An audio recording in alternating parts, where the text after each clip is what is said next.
देखो बात बच्चों, अब कितना है ये आज समझना। वैद्युत बल रेखाएं,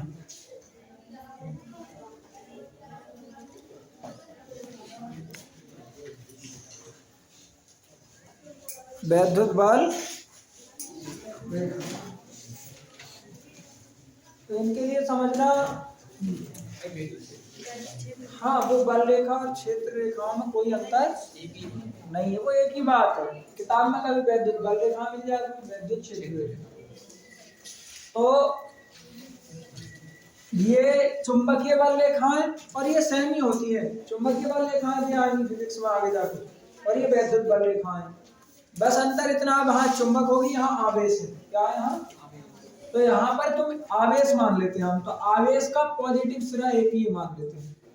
ये कैसा सिरा है बताओ? पॉजिटिव। एक आवेशीय मान लो, दूसरा आवेश नेगेटिव मान लो। सही है नहीं? आवेश में दोनों चीजें अगर हो ना, केवल एक प्रकार का आवेश हो, तो वहां पर कोई वैद्युत क्षेत्र उत्पन्न नहीं होगा। लेकिन दो प्रकार के जब मिलते हैं या दो आवेश मिलेंगे तभी वहां कोई वैद्युत क्षेत्र उत्पन्न होता है। तो ये बात ध्यान रख लो कि वैद्युत बल रेखाएं प्लस वाले में से निकलती है और माइनस वाले में प्रवेश करती है। इस तरीके से तीर यहाँ पर लगाओ।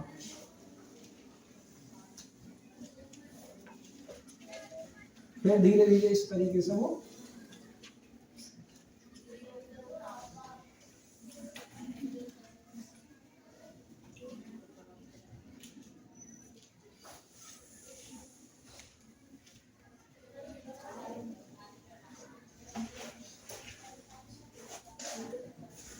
और फिर कुछ ऐसा निकलती हैं और पहुंच ही नहीं पाती। लेकिन ये क्लियर है कि पॉजिटिव सिरे से ही निकलती है। किससे निकलती है? निकलती पॉजिटिव सिरे से।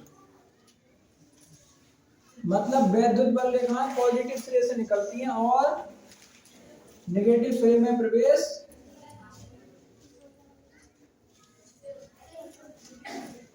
करती हैं। ये क्लियर। और ये कुछ रेखा, ये वाली जो रेखा है ना, बहुत दूर दूर हो जाती है। कैसी हो जाती है? बहुत। जितनी पास पास रेखाएं होती है ना, तो यहाँ पर प्रबल क्षेत्र होता है। कैसा होता है? और ये दूर के लिए निकल रही है तो ये दूर तक का क्षेत्र। जैसे तार ही मान लो, अगर 11 किलोवाट या 11,000 वोल्टेज का तार है, तो उसके पास जैसे ही हम जाते हैं तो ये स्थिति उनके पास की है, उनके लिमिट के क्षेत्र की। 1-2 फीट अंदर जाओगे ना, तो उनकी ऐसी बल रेखाएं वहां होती है, तो इसलिए वो पास आदमी को खींच लेते हैं एकदम। और उनके दूर भी आ रहा होता है करंट, लेकिन वो ऐसा करंट आता है, बहुत कम प्रबल क्षेत्र होता है। तो इसमें तुम देख रहे हो कि जैसे ये आवेश के पास आ रही है तो बहुत पास पास होगी। तो आवेश का मतलब तुम करंट समझो। सही है नहीं? तो करंट और करंट का आवेश का भी मतलब वायर समझो, कोई तार समझो। तो तार के पास में या स्रोत के पास में, जहाँ आवेश का स्रोत है, जहां से आवेश उत्पन्न हो रहा है, वहां ये बल रेखाएं क्या होती है? पास पास। और पास पास बल रेखाएं होंगी तो वहां पर क्षेत्र प्रबल होगा। कैसा होगा? इसलिए तार के जैसे हम पास पास जाते हैं तो वहां पर पास जाने पर वो एकदम लाइट जो है एकदम खींच लेती है अपनों।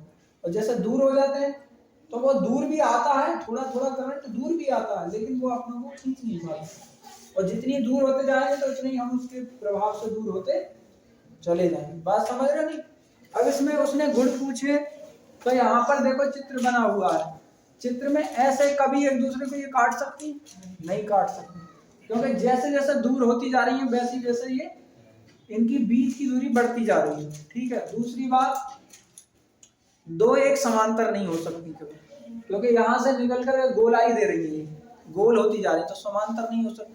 तो पहला गुण तो यही है कि कोई एक दूसरे को काट नहीं सकती। दूसरा, समांतर नहीं हो सकती। क्या नहीं हो सकती? तीसरा, प्लस चार्ज से निकलेंगे और माइनस चार्ज में प्रवेश करेंगे। चौथा कि भाई जहां पर आवेश का स्रोत जो होता है ना, वहां पर ये मतलब सघन होती है। कैसी होती है? सघन, पास पास होती है। कैसी होती है?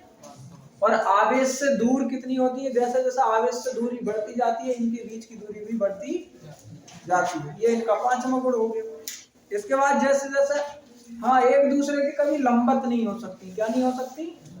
लंबवत। अच्छा, दूसरी बात, ये इसमें से यहाँ पर जहाँ लंबत ना दिखाई दे रही है, लेकिन अपने स्रोत से ये लंबत निकलती है। कैसी निकलती है? लंबत। जैसे यहाँ से अगर निकलेगी तो ऐसी निकलेगी, बिल्कुल सीधी, फिर यहाँ से आगे से मुड़ जाती है बस। सही है नहीं? कैसे निकलती है? लंबत। ठीक है, ये चुंबक। और बाकी इनके तो ये 6-7 इसके गुण है, ये इनके गुण लिख लिए। गुण का मतलब है कि ये किस तरीके से काम करती है।